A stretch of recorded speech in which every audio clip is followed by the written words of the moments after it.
play. But anywho, so black women cannot believe, and not only that, what we seeing play out right is this thing where women be talking, and your self awareness is so low that you don't realize that you solved the mystery.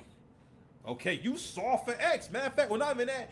You've said the you said they love saying the thing. You've said the thing, and it's flying over your own head. How does the truth when black women do tell the truth, it flies over their own head. And here's another thing too about, and again, I'm gonna keep breaking down on this channel the long-term consequences of female feminine leadership, meaning these single mother-led households in terms of the kind of people it produces. We all talk about how crappy everyone else is.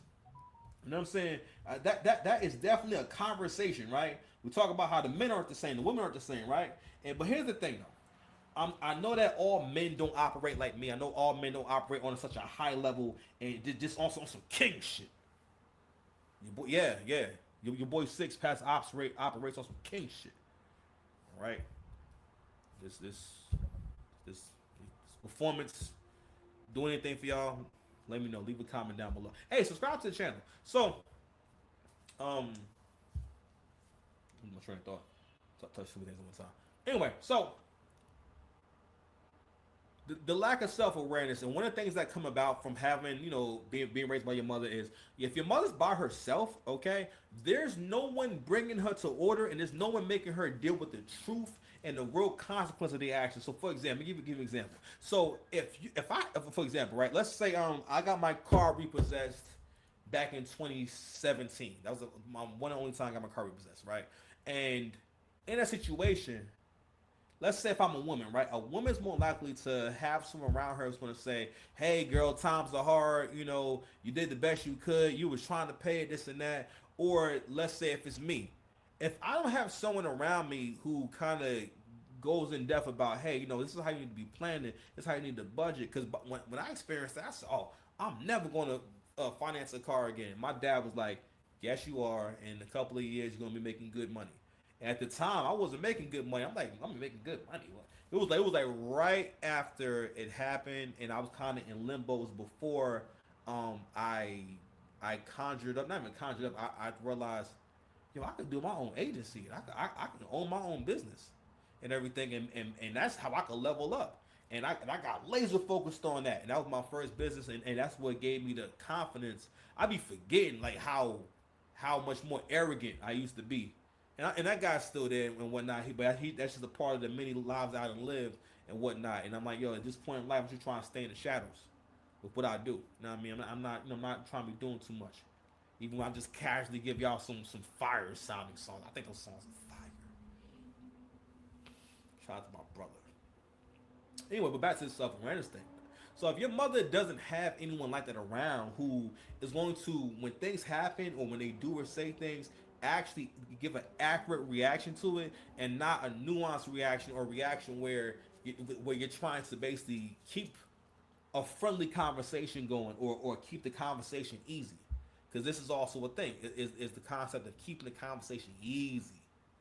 Women sometimes don't want to deal with confrontation. Women will conjure up confrontation, they'll conjure up drama, but for the most part, women, when it comes to like them versus other women, the thing about them is that women understand how bad things can get between two women, so they won't try each other as, they sabotage the hell out of each other, but they won't try each other as much. It's just like women will try other men because they know it's not going to go but so far with a man, especially in the 21st century. You know what I'm saying? We don't live in a time where a man would strike a woman. I mean, she got out of line. But also, you see how much women have no respect. Women literally treat you like you a bitch. If you really think about it, right? If you thought about it, if it was a man who came at you like this, you'd be like, at some point, y'all gotta get shaken. And that's one of the main reasons why men, even if men can fight really well, they still won't necessarily go around welcoming confrontation. Because again, at the very heart, and this is how I know that men can be inherently good. If men were inherently bad, you would see a fist fight at least twice a year in public. You would see two guys fight. It would be a normal thing for you to witness a fist fight anywhere. Because, there's always a reason to argue. Because most fist fights don't start for no principle shit. It ain't no generational ties. It's, nigga, you stepped on my Pumas. Huh? You stepped on my shell toes, huh? Come on, man. Oh, no, what shit? Body. If you love me, Hold let me get your body. I'm got my thing all the way up. Hold on now. Let me get it together. So I bring up the self awareness thing as well because we're not on the internet by ourselves. And black people, you need to really understand this shit. You are not online unsupervised. White people are supervising you. They are watching you, all right, and watching like a hawk.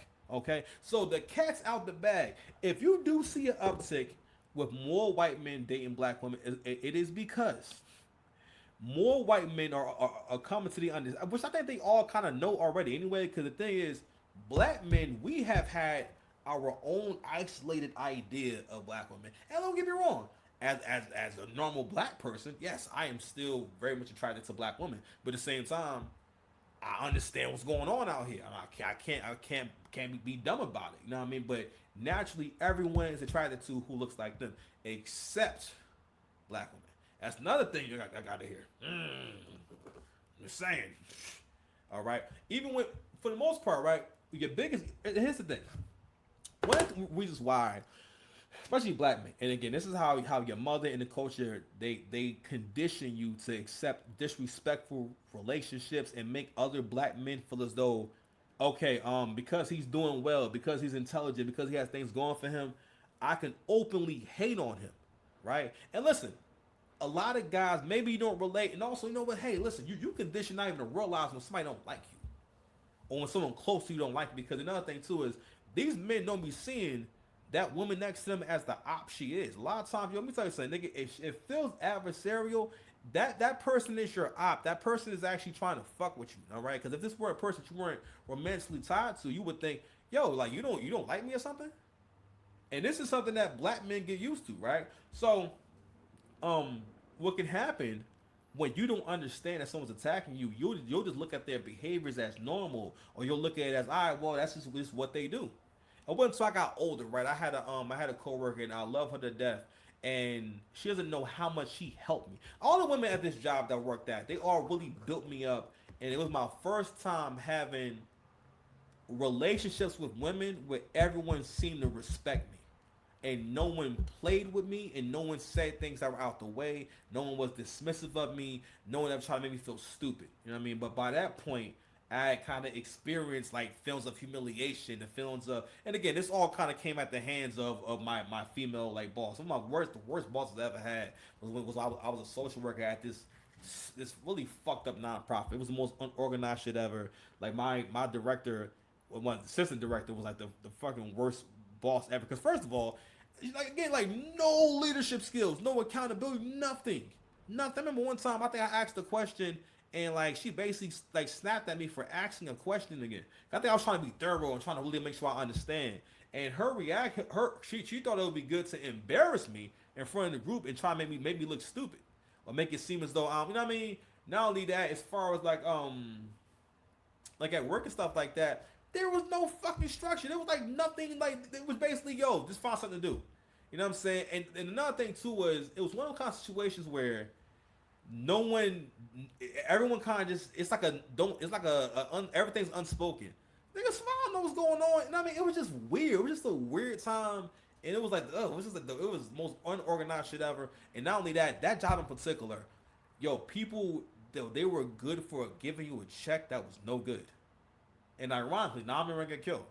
I was protected. I never experienced that. You know what I'm saying? I was the only one that never experienced a bounce check. And that was like a normal thing. But that's also around the time where I was coming to understand what the world really was and who women really were, right? And understand like my position and how to kind of carry myself and become more confident and a better communicator and all that kind of shit. You know what I mean? But these were my experiences like working with women, you know what I'm saying, which were like kind of treacherous, and degrading at times. Just there's not really a real feeling of support or just like any of that shit, you know. So anywho, but that was my time there, and that was my experience. That's one of my first experiences under like a female leader that wasn't like in a school. It wasn't a school, but this was like a nonprofit, so it wasn't as many rules and things weren't really as clear cut, and also the job wasn't really clear cut. You know what I mean? And but also that was when I started learning how to think for myself and what being a self starter is. and all that. So anyway, so that was one experience I had. But the reason why I bring it up because I was bringing up the experience I had with this coworker of mine. I remember when the first times a black woman ever stood up for me, and she didn't know me that well, and it was because one of our clients, because we worked with at-risk youth, one of our clients he basically trying to play me out and everything, and T was like, I told him, Kasana's college educated. Kasana can work where he wants to work. You know what I mean? And like she didn't know me that well. You know what I'm saying? She didn't know me that well, and it was just in her mind something that she had to tell him, and she kind of was just telling me about it. She wasn't telling me to get my approval, but she had a very masculine, tough husband, right? And in that, even though she had a rough upbringing and she was rough around the edges and whatnot, she had her issues and stuff like that. But overall, was a really good person. You know what I mean? And and a good mom and a good wife. And she wasn't a selfish person. Okay, and I have to give her that. And she really went and taught me how women are supposed to regard you. She's not supposed to sometimes shit on you. And that's another thing too with black men is that you become accustomed to the idea of nah, listen, no. Sometimes we give you some love, and sometimes we just shit on you. You know what I mean? And again, the lower you are, the lower you go down, right? That's another thing about yo. If you're doing okay for yourself, if you want to keep going up, you cannot be spending too much time with bum ass niggas, man. You cannot be talking to bum ass niggas too much because all he know how to do is because again, whether you are coming to someone to learn or not, whether you're coming to someone to be influenced or not, human beings, we pick up on things, we receive things, right, and we are influenced no matter if we like it or not. One of the best things you can do, you know what I'm saying, to keep yourself from not becoming a total fat ass is to go to the gym and be around really in shape people. You know what I'm saying? Because it's gonna bother you more when you look in the mirror. I remember a time when I was big enough to where like, damn, like at home in the mirror I look okay because I can only see from here to up here. But but when I'm looking in this gym mirror and whatnot, I know that I should be built more better than this. You understand me? Self awareness. So anywho, I know we trying to kind of build this thing up, but I'm touching on all these different things because these are all things that keep black men in this trap of chasing your tail. Of Angry Man talks a lot about how being with women is like Charlie Brown in that football, and how women will, especially black women, will continue to kind of basically how can I say kind of drag you along, kind of because I'm sorry, Charlie Brown is this thing where I forget the girl's name, but she holds the football and then moves it when Charlie tries to kick it. You know what I mean? Basically, no matter how many times he tries, he always misses. Why? Because she's in control of his shot, right? And the thing is, in order to stop experiencing that, and Anchorman always points this out, all Charlie has to do is stop playing. And this era, this is going to be a tough era, and I think one of the reasons why modern women are not going to do well. Yo, honestly, real talk, the modern women might die out, bro. Because what's going to start happening is more and more of them going to become homeless. So my question is, how many of them are actually going to come to the realization of, I need to go about doing things the right way? That's another thing too. Another reason why women raise criminals is because she can't teach you accountability. She cannot teach you long-term thinking. As long as you don't develop your long-term thinking, you'll never see the point in working your ass off on something. If I didn't have long-term thinking, I wouldn't even gotten this far on YouTube. I'd be forgetting. I've been just like this powering through for so long. Pause on YouTube. I'd be forgetting like, yo, you started this a few years ago. Time just keeps going by, but at the same time, listen, we still up in our game. We still here, and we're gonna stay on the subject. Are we on subject? Yes, we are on subject. All the way on subject. All right. Make sure my settings is right. I want to keep recording this shit. My it's down bad out here. All right, I ain't down that bad. All right, cool. Yeah, man. So again, we'll keep touching on these things. So next point we get to is the gaslighting. So even when I was younger, my mother never like harped on it too much really, but like I remember like because again my mother does this thing where she thinks she's told me things before, and then she brings it up like an actual memory. So she'll be like, nah, I know that time I told you don't ever bring a white girl home. I'm like, I don't know, man. I don't remember you going in depth on this. This wasn't really a thing. I think maybe you thought it, or you saw someone else do it, and somehow you think that you've also done it. I don't know. I don't because women also be doing this thing where they like live vicariously through other people. This is dead, y'all. I'm dead, y'all. Oh well. Oh man, my speaker gonna die soon. Well, hopefully don't die. Anywho, don't keep the show too long. But black men, for the most part, are conditioned and made to be afraid of interracial dating their entire lives. Okay, and now that we have the internet, we have so many.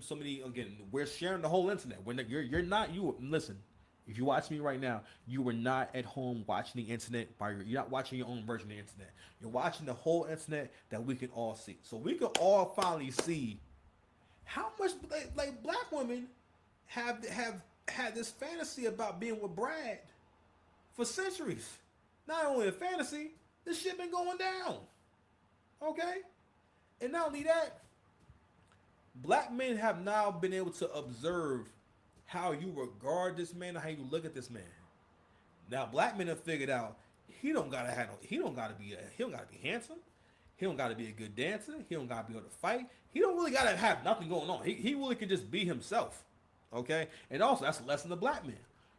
White men, and this is how we should look at it. That is the position that they've worked themselves into. You understand? That's the position they've worked themselves into. What are you going to do for your life to work yourself into a similar position? And listen, I'm going to answer that on behalf of all black men. We got more rich niggas running around than ever. And more than ever, niggas are starting to hear, I need to go ahead and become a rich nigga. Okay? One way or the other. It might be only a small, well, I can't even say a small percentage. It's about 25-30% of us is out here really getting it. The rest of us are doing okay. Okay? That is a myth that we are all running around down bad, just living the life of a pookie. Shame on you. Get up and get out of them relationships like that. Why are you here, bro? Yeah, why are you there? Important question. So talk to me later about it. So that was kind of a long walk, you understand? So we're gonna go ahead and go through a few different clips. Now I had no idea. I thought she was talking about some kind of disease or some kind of feeling of helplessness or some shit like that. I had no idea that this woman was talking about an actual couple. Now shout out to Shay Sade. We're gonna watch a little bit of her channel, so because I want you to hear what I heard and tell me if you don't think that this sound like some kind of like disease that only sisters get. You know what I'm saying? Maybe that makes more sense. It's like a disease that only black women can get. You know what I mean? Because I was like, nigga, Landria, the hell? Let's go.